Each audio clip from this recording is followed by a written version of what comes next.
Hello' everyone, মই ৰাজেন আপোনাক স্বাগতম জনাইছোঁ মোৰ ইউটিউব চেনেল ৰাজৰ আখললৈ। আৰু আজি লৈ আহিছোঁ পুনৰ এটা নতুন ৰেচিপি।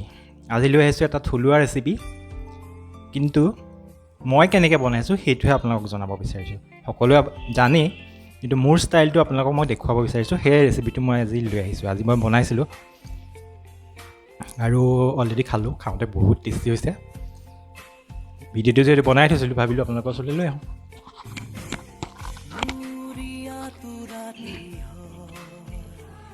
ৰেচিপিটোৰ বাবে মই প্ৰথমতে এটা কেৰাহী গৰম কৰিলোঁ, তেল দিলোঁ। তেলখিনি পূৰা গৰম হ'বলৈ দিয়া নাই আৰু অলপ গৰম হওঁতেই তাতে মই পাঁচফোৰণকেইটা দি দিলোঁ। মানে ইয়াত মানে পাঁচফোৰণকেইটা আপুনি একদম পূৰা গৰম কেৰাহীত দিয়াতকৈ অকণমান মিডিয়াম হিট হৈ থাকোঁতে যদি পাঁচফোৰণকেইটা দি দিয়ে, তাৰ টেষ্টটো আকৌ বেলেগ আহে। লৈ আহিছোঁ মই আপোনালোকৰ ওচৰলৈ পালেং শাকেৰে মাছৰ তৰকাৰী। আৰু সকলোৱে ভাল পায় আৰু পালেং শাক, মাছ, বিলাহী সকলোৱে বনাব জানেই। তথাপি মই কি ষ্টাইলত বনাইছোঁ সেইটো মই আজি আপোনালোকক দেখুৱাব বিচাৰিছোঁ। সেয়া লৈ আহিছোঁ আপোনালোকৰ ওচৰলৈ মোৰ ৰেচিপিটো। আশা কৰোঁ আপোনালোকে ভাল পাব। তাৰপিছত মই দুটা আলু, মিডিয়াম চাইজৰ দুটা আলু প্ৰথমতে সিজাই ল'লোঁ। সিজাই বাকলি গুচাই তাক টুকুৰা কৰি ল'লোঁ। লৈ এতিয়া মই এই পাঁচফোৰণ দিয়া তেলখিনিত আলুখিনি দি তাক মই ভাজি থাকিম। আলুখিনি মই ৰংচোৱা নোহোৱালৈকে ভাজি থাকিম। যেতিয়ালৈকে ৰংচোৱা নহয় আৰু তেতিয়ালৈকে মই তাক ভাজি থাকিম। সাধাৰণতে আমি শাকৰ আঞ্জাখন বনালে শাকখিনি প্ৰথমতে ভাজি লওঁ, তাৰপিছত বইল আলু মেছ কৰি পেলাই তাত দি দিওঁ, তেনেকৈ বনাওঁ। কিন্তু মই অকণ বেলেগকৈ বনাইছোঁ কাৰণে ভাবিলোঁ আপোনালোকৰ লগত শ্বেয়াৰ কৰোঁ। সেইটো একো নতুন ৰেচিপি নহয়, আমাৰ অসমীয়া থলুৱা আমি সকলোৱে খাই ভাল পোৱা এটা ৰেচিপি। ইয়াতে মই এতিয়া ডিমটো মোৰ আজি চেৰচেৰাই আছে, হালধি দিলোঁ। হালধি দি তাৰপিছত ইয়াতে মই সোৱাদ অনুসাৰে নিমখটো মই ইয়াতে দি দিম।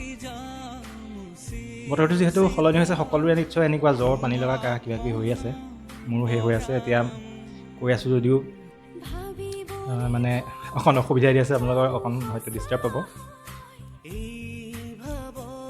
এনেকৈ আলুখিনি দি পেলাই মই ধুনীয়াকৈ তাক ভাজি থাকিম। তাৰপিছত মই এটা মিডিয়াম নহয় অকণ ডাঙৰ চাইজৰে বিলাহী এটা ৰাফলি মানে চপ কৰি ল'লোঁ। লৈ তাতে দি দিলোঁ। এতিয়া বিলাহীখিনি যেতিয়ালৈকে মেল্ট হৈ নাযায় তেতিয়ালৈকে মই আলু বিলাহীখিনি তাক ভাজি থাকিম। মই ঢাকোন দি পেলাই ভাজি থাকিম আৰু লৰাই থাকিম মাজে মাজে, যাতে তলত ধৰি নাযায়। ইয়াত মই পানী দিয়া নাই। পানীটো সেই বিলাহীৰ পৰা যিটো পানী ওলাব সেইটোতে সেইখিনি এতিয়া ফ্ৰাই হৈ থাকিব, বইল হৈ থাকিব, ফ্ৰাইও হৈ থাকিব। গেছটো মই চিমত দিলোঁ।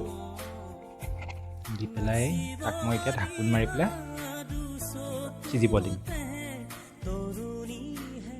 অলৰেডি বিলাহীখিনি মোৰ প্ৰায় মেল্ট হোৱা নিচিনা হৈছেহি আৰু অলপ সময় ভাজিলেই বিলাহীখিনি কমপ্লিট মেল্ট হৈ যাব।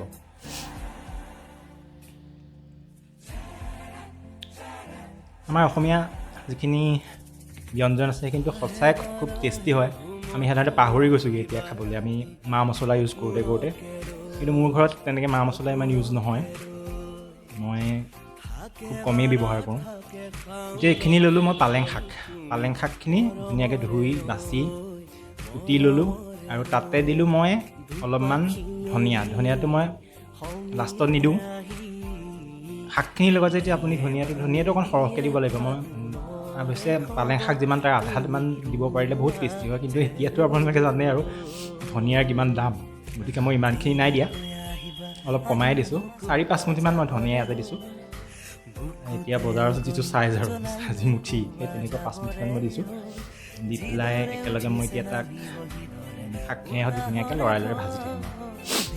ভাজি যেতিয়া হ'ব, এতিয়া সাধাৰণতে শাক ভাজিলে ঢাকোন দিব নালাগে। ঢাকোন নিদিয়াকৈ শাকখিনি ভাজিলে তেতিয়া সেউজীয়া হৈ থাকে, কিন্তু ঢাকোন দি দিলে তাৰ সেউজীয়াটো নোহোৱা হৈ যায়। এতিয়া দেখিছে অলৰেডি মোৰ শাকখিনি ভজা হৈ গৈছে, বিলাহীও মেল্ট হৈ গ'ল, শাকখিনিও ভজা হৈ গ'ল। ধুনীয়াকৈ পানীখিনিও শুহি আহিলে, শাকৰ পৰা যিখিনি পানী ওলাইছিলে সেইখিনি শুহি আহিলে। এতিয়া মই ইয়াতে দি দিম গৰম পানী, যিমান প্ৰয়োজন আৰু আঞ্জাখন আপোনালোকে যিমান বিচাৰে সিমান হিচাপত। মোৰ 2জন মানুহৰ হিচাপত মই আঞ্জাত পানী দিম, যিহেতু আমাৰ ঘৰত 2জনেই মানুহ। দি এতিয়া তাক মই উতল আহিব দিম। এতিয়া অকণমান সময়ৰ কাৰণে ঢাকোনখন মাৰিম, কিন্তু বেছি সময়ৰ কাৰণে নামাৰোঁ, নহ'লে শাকৰ সেই সেউজীয়া গুণটো নাইকিয়া হৈ যাব। অলৰেডি মোৰ শাকৰ আঞ্জা হৈয়ে গৈছে, আপোনালোকে দেখিছে উতলি আহিল, পূৰা ধুনীয়াকৈ উতলি আহিছে। কিন্তু আজি মোৰ লাইটটোৰ প্ৰব্লেমৰ কাৰণে আপোনালোকে ভালকৈ চাগে দেখা পোৱা নাই, কিন্তু ধুনীয়া কালাৰ এটা সেউজীয়া, পূৰা সেউজীয়া হৈ আছে, অকণমানো হেৰি হোৱা নাই। তাৰপিছত ইয়াতে মই ভাজি থোৱা মাছখিনি মই এটা দি দিম। ভাজি থোৱা মাছখিনি দি পেলাই তাক মই উতলাম। আৰু আঞ্জাখন আপুনি যিমানেই উতলাব সিমানেই খাবলৈ টেষ্টি হৈ গৈ থাকে। সেইকাৰণে অকণ পানী সৰহকৈ দিব লাগে, যিহেতু উতলাই থাকোঁতে পানীটো শুহি যায়। গতিকে যিমান প্ৰয়োজন তাতকৈ দুগুণ পানী দিব লাগে, দি পেলাই সেই দুগুণ পানী পৰা এগুণ কৰি দিব লাগে। মানে যিমান দিছে তাৰ আধা কৰি দিব লাগে আঞ্জাখন, মানে সিজাওঁতে এতিয়া খাবলৈ বহুতেই টেষ্টি।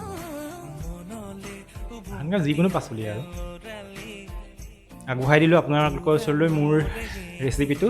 যদি ভাল পাইছে জনাব। Thank U.